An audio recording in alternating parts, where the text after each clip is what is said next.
I'm Toni Meed on the 210 freeway, where officials have shut down all eastbound lanes due to a big rig crashing in the center divider and landing on the train tracks. I'm here at the Pasadena Police Department. Inside of a police car, you normally find this, a computer. It may be a helpful tool, but recent reports are also pointing to new technologies as being a cause for distracted driving for emergency crews. I'm Toni Meed at the Rampart Station with the latest effort to catch a cold-blooded killer. I'm Toni Meed in Beverly Hills, where the Oscar parties are just getting started. That story coming up next. Running a marathon is a runner's most sought-after goal. I'm here with Nicole Luque, race director of Revel Canyon City Marathon. Hi, Nicole. Tell us about the race series. And now, CCN, Crown City News. Your neighborhood starts right now. Two big rigs collided around 1 o'clock Friday afternoon on the 210 freeway at Allen Avenue in Pasadena. Highway Patrol Officer Juan Galvin says one of the vehicles landed in an unusual place. Apparently, two vehicles were traveling eastbound. One vehicle received a blowout, lost control, hit the other vehicle, and continued into the center divide and onto the tracks. Galvin says only the big rig drivers were hurt and that they were hospitalized. One minor injury and one moderate injury. Both drivers were out of the vehicles walking around before they were transported to Huntington Memorial. The crash caused major delays and gridlock on the 210 freeway. Metro officials provided bus shuttles for passengers stranded after the transportation company shut down the Gold Line, causing headaches for many commuters. I hope to be on time, but still, it's a hassle. I don't like to be late. Metro Gold Line services has been shut down for the remainder of the day between Lake and the Sierra Madre Villa station. In Pasadena, I'm Toni Meed, CCN.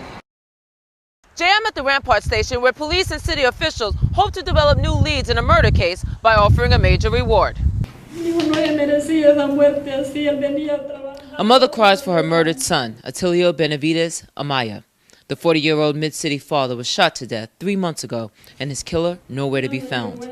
At this news conference today, city leaders announced a major reward to catch his killer. I'm proud of my colleagues who have joined me.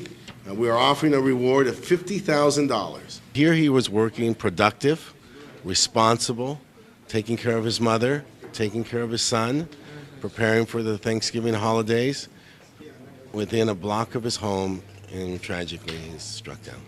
The murder happened on 14th and Union in November.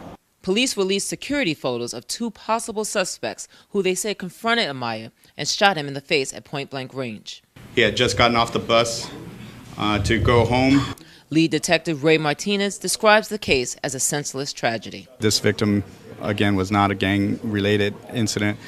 He was just coming home. He had been in the country only 2.5 years, sending money to his 10-year-old son in El Salvador, and his mom saved up money throughout the years to bring him here illegally, and this is what happened. If you can help in this case, call Crime Stoppers at 1-800-222-TIPS. Jay, back to you. In Beverly Hills, laughter replaced tears after the sudden death of a beloved comic. Pat McCormick died of a massive stroke, leaving behind a legacy that legendary comics say will never be matched. Some of the nation's funniest comedians who have lived, loved, and worked with actor-comedian Pat McCormick pay tribute to his life tonight in Beverly Hills with jokes and laughter. Comedian George Carlin was a close friend to McCormick. What would you remember most about him?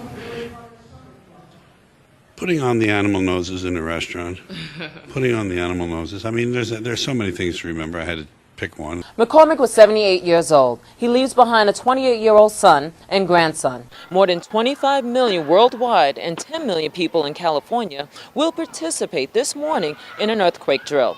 I'm here at Pasadena Christian School, and they will demonstrate how they are ready. You guys gonna be ready? Yeah. At 10:16 a.m., the bell rings. Pasadena Christian School is one of many schools participating in the drop, cover, and hold procedure. The school's appointed triage director, Diane Evans, says simulating what to do during a disaster situation and performing actual earthquake scenarios makes the children more prepared. The goal is to train not only our students so they know exactly how to handle the situation and not be afraid, and the staff so that we can think of as many scenarios as possible to keep our children safe. Pasadena Christian School has been perfecting the school's earthquake procedures for several years. Every year they add on to their emergency response procedures. They have displayed caution signs around certain areas of the school in case a tree or building collapses. Children are lined up and they quietly walk in a single line. The preschoolers are linked together to keep them safe.